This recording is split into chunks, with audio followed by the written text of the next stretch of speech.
आज मैं आपको बताने जा रहा हूँ श्री कृष्ण भगवान की जन्म कुंडली के बारे में। तो सबसे पहले मैं योगेश्वर कृष्ण के बारे में थोड़ा सा बताऊंगा।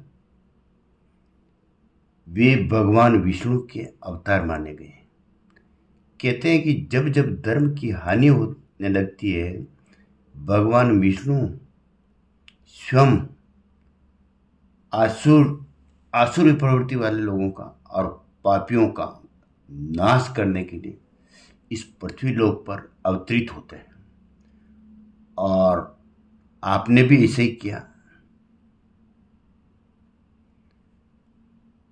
आप द्वारा जो मानव जीवन में प्रयुक्त होने वाली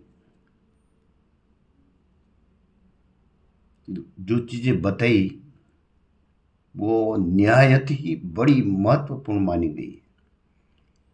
आप द्वारा जो गीता में ज्ञान दिया वो मानव को जीने की सही राह दिखाता है।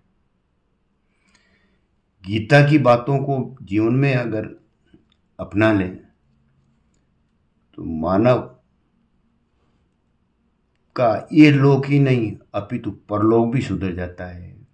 ऐसे योगेश्वर की हम तुच्छ बुद्धि से उनकी जीवन की कुंडली का क्या विश्लेषण कर सकते हैं। एक तरह से सूर्य को दीपक दिखाने जैसा है, तो भी प्रयास करते हैं। तो आइए, ये है भगवान की जन्म लग्न कुंडली कहलाती है। इसमें सबसे पहले जन्म के बारे में जान लें कि वे विभिन्न कई ग्रंथों में तथा विशेषकर सूरदास के काव्य ग्रंथों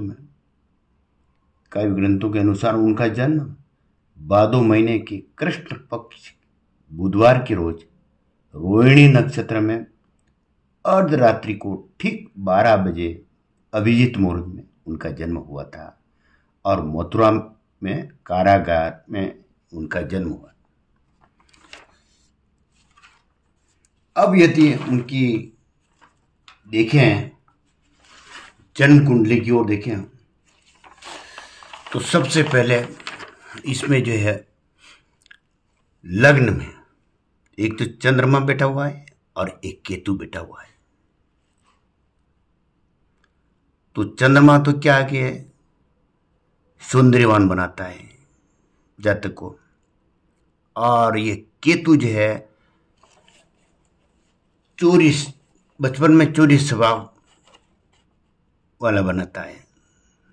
और यदि उनका दूसरा गुण देखें तो ये जो है केतु उनके रंग को भी दर्शाता है, काले रंग का होना भी यही बताता है। और इसमें चंद्र केतु का ग्रहण योग भी बन रहा है।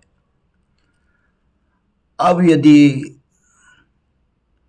चौथे भाव पर दृष्टि डालें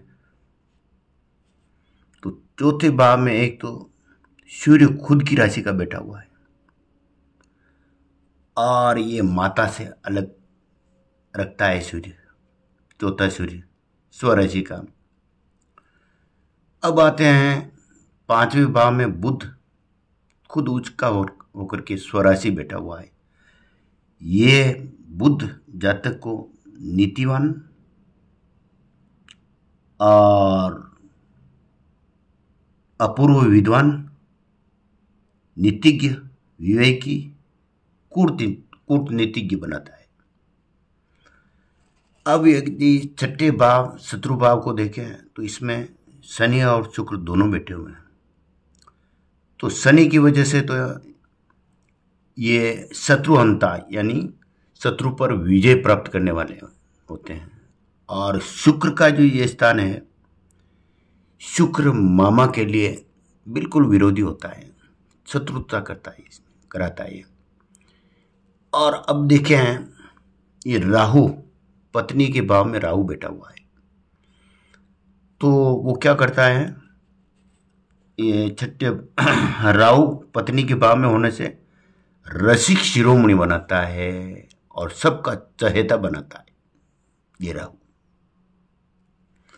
अब आता है मंगल। मंगल ये उच्च होकर के बैठा है 9वें भाव में। ये क्या करता है, मंगल क्या करता है कि ये जातक को बहु विवाह करवाता है। और बहु विवाह करवाता है। और ये अब जाते हैं बृहस्पति। बृहस्पति जो है खुद की राशि में बैठा हुआ है और ये जातक को यशस्वी और मान प्रतिष्ठा यश प्रसिद्धि आदि दिलाता है और शत्रु पर भी विजय दिलाता है। तो ये हुई कृष्ण भगवान की संक्षिप्त में आपको बताया था है उनकी जन्म कुंडली के बारे में। धन्यवाद।